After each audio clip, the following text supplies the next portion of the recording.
Da luz para você, meu amigo, minha amiga, paz do Senhor Jesus, Shalom, ser tu uma grande bênção. Que as bênçãos do Eterno estejam sobre a sua vida, sobre a sua casa e toda a sua família. Que quando as luzes possam iluminar os seus caminhos verdadeiramente. Chegamos mais um dia da leitura da Bíblia, 14º dia. Nós estamos lendo a palavra de Deus. Que o Espírito Santo possa lhe conduzir, que o Espírito Santo possa te preencher, trazer, extrair o melhor da palavra para dentro de você. Que haja um crescimento grandioso sobre a sua vida, em nome de Jesus. Leamos hoje Lucas, capítulo 12, versículo 1 ao 31. Vamos ler Gênesis 21 e vamos ler Salmo de número 14. Amém? Começamos pelo número de Lucas 12, verso de número 1.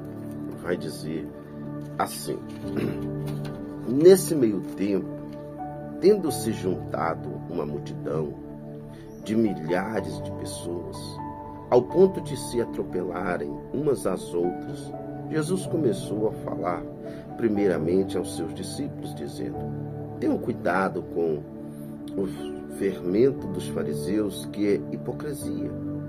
Não há nada escondido que não venha a ser descoberto, oculto que não venha a ser conhecido. O que vocês disseram nas trevas, será ouvido à luz do dia. E o que vocês sussurraram aos ouvidos dentro de casa, será proclamado dos telhados. Eu lhes digo, meus amigos, não tenha medo dos que matam o corpo e depois nada mais podem fazer.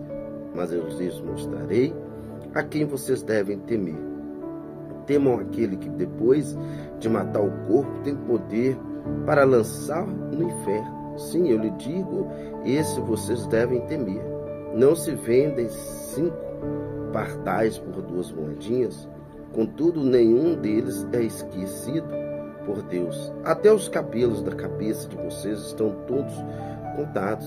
Não tenham medo, vocês valem mais do que muitos pardais. Eu lhes digo, quem me confessar diante dos homens, também o Filho do Homem confessará diante dos anjos de Deus. Mas aquele que me negar diante dos homens será negado diante dos anjos de Deus. Todo aquele que disser uma palavra contra o Filho do Homem será perdoado, mas quem blasfemar contra o Espírito Santo não será perdoado. Quando vocês forem levados às sinagogas e diante dos governantes e das autoridades, não se preocupem com a forma pela qual se defenderão ou com o que dirão, pois naquela hora o Espírito Santo lhes ensinará o que deve dizer. A parábola do rico insensato. Alguém da multidão lhe disse: Mestre, diz a meu irmão que divida a herança comigo. Respondeu Jesus: Homem, quem então lhes disse?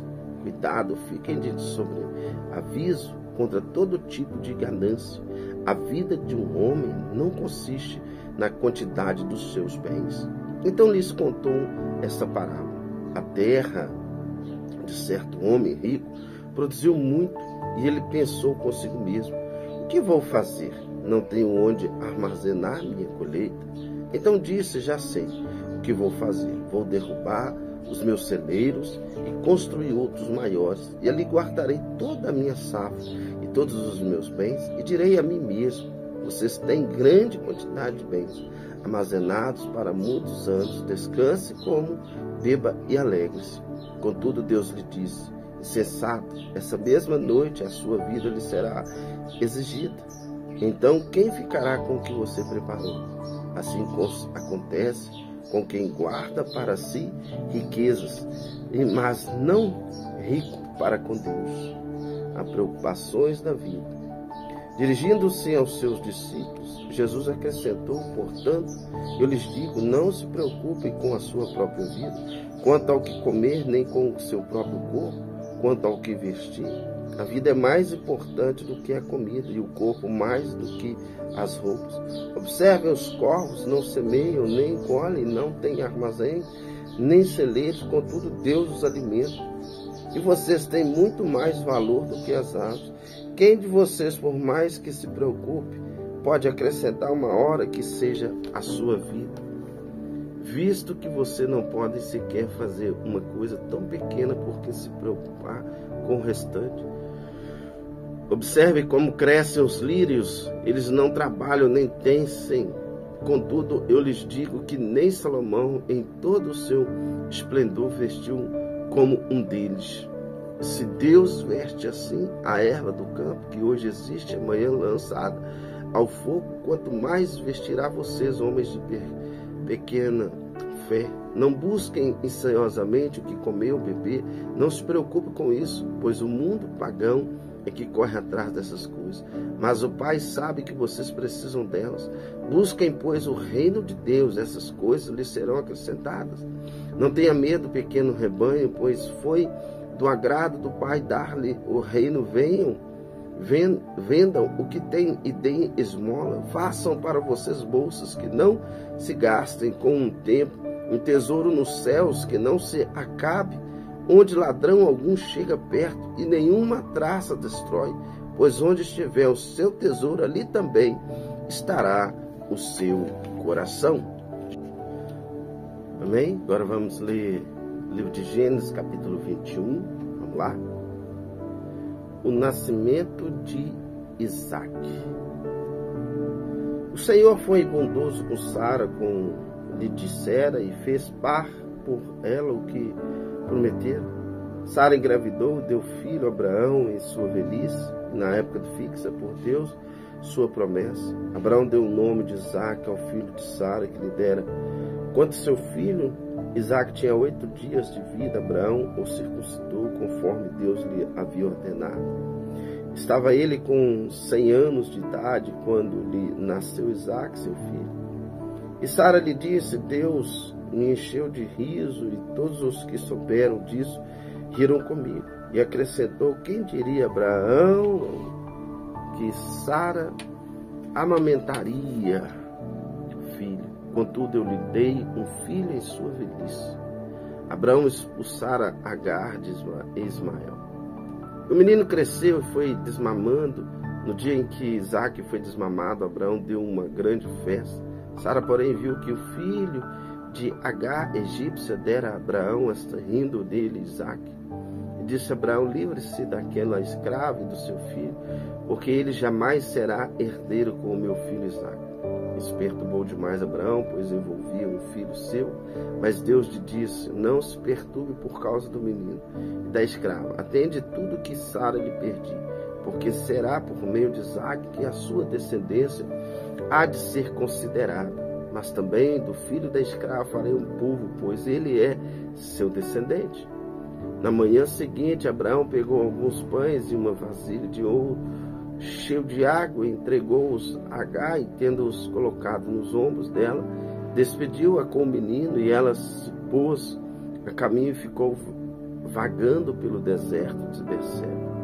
Quando acabou a água, a vasilha, ela deixou o menino debaixo de um arbusto e foi sentar-se perto dali, distância de um tiro de flecha, porque pensou: não posso ver o menino morrer. Sendo dada ali perto, começou a chorar. Deus ouviu o choro do menino, e o anjo de Deus do céu chamou Agar e lhe disse: o que aflige Agar? Não tenha medo. Deus ouviu o menino chorar lá onde você o deixou. Levante o menino e tome-o pela mão, porque dele farei um grande povo. Então Deus lhe abriu os olhos e ela viu uma fonte. Foi até lá, encheu de água a vasilha e bebeu o menino. Deus estava com o menino, e ele cresceu, viveu no deserto e tornou-se flecheiro.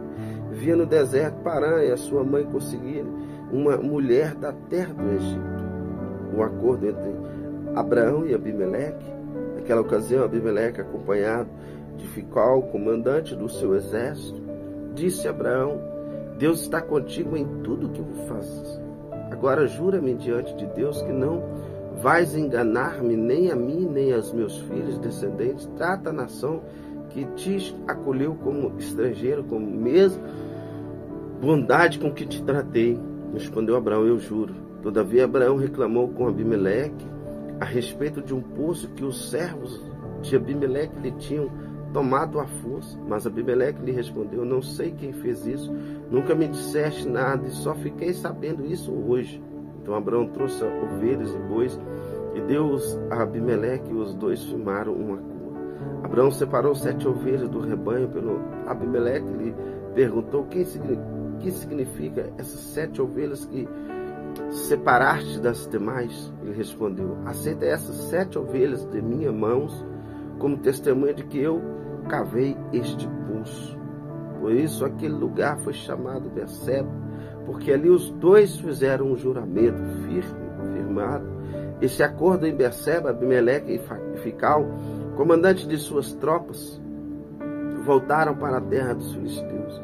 Abraão, por sua vez, plantou uma tamagueira em Berseba e ali invocou o nome do Senhor, Deus eterno. E morou Abraão na terra dos filisteus por longo tempo. Salmo de número 14.